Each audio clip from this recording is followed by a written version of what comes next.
Hello guys, আজকে বলেছিলাম যে অনেকদিন ধরে লোকের সাথে ছ্যাঁচড়ামো করা হয় না। তারপর চলে যাচ্ছিলাম একটু ছ্যাঁচড়ামো করার জন্য আমাদের গ্রামের একটা দোকানে সেই মালটা দেখো ভিডিও করছে বলে কিরকম ভাব নিচ্ছে দেখো। তারপর নিয়েছিলাম একটা চিপস, একটা জলজিরে, একটা ঝাল আর একটা কাঁচা লঙ্কা নিচ্ছিলাম। তারপর চলে আসলাম একটু ঝাল টাল সবাই একসাথে একটু মেশাতে। তারপর সবাই একটু মেশাচ্ছিলাম, তারপর একটু মেশানো হয়ে গেলে তারপর লোকের সাথে একটু খাওয়াচ্ছিলাম। তোমার এই মালটা দেখো কিছু বুঝতে পারছে না যে কি আছে, এই মালটা একটু বুঝতে পেরেছে বলে লোকে খাবে আগে দেখছে। তোমার এই মালটা টোটালি বুঝতে পারিনি যে কি আছে এর মধ্যে, সেই জন্য গপ গপ করে খাচ্ছে দেখো।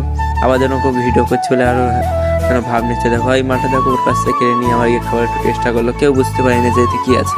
তো আমিও বলছিলাম যে খাক একটু পরে বুঝতে পারবে যে কিরকমের। তারপর এই মালটা দেখো হালকা হালকা বুঝতে পেরেছে যে এতে কতটা ঝাল আছে। তারপর এই মালটা একটু ভিডিও করছে বলে যেন কিছু মনেই করছে না, আরো খাবার চেষ্টা করলো। তারপর আরো খাবার লেগে তাকে দেখে আমার একটু সবাই বললো যে আমাকেও ধরে বেঁধে তো খাবার চেষ্টা করলো। তখন আমার খেয়ে আমার অবস্থা পুরো তো ঢিলা হয়ে গেছিল। এত ঝাল হয়েছে যে কি বলবো, যেন দুনিয়া চাইতে জলচিপস যেন একলাই এখানে দেওয়া আছে। তারপর দেখো নাক দিয়ে মুখ দিয়ে সবার জল বেরোচ্ছে, আর ঝাল বেরোচ্ছে না, নাক দিয়ে মুখ দিয়ে জল বেরোচ্ছে। তারপর বাড়িতে একটা বন্ধু জল নিয়ে আসলো যে সবাই মিলে খাওয়াবো। তারপর যে সবাইকে খাওয়ানোর পরে দেখো সবাই যেন জলের জন্য কিরকম করছে। আর এই মালটা দেখো ভিডিও করছিল, দেখো না এবার হাই হালু করছে, কারোর পোষ মাছ বলে না, কারোর সব না। তারপর আমি একটু পানি খাবার চেষ্টা করলাম। তো এই মালটা দেখো পানি খেয়েও যেন মনে হচ্ছে যেন গাল দিচ্ছে।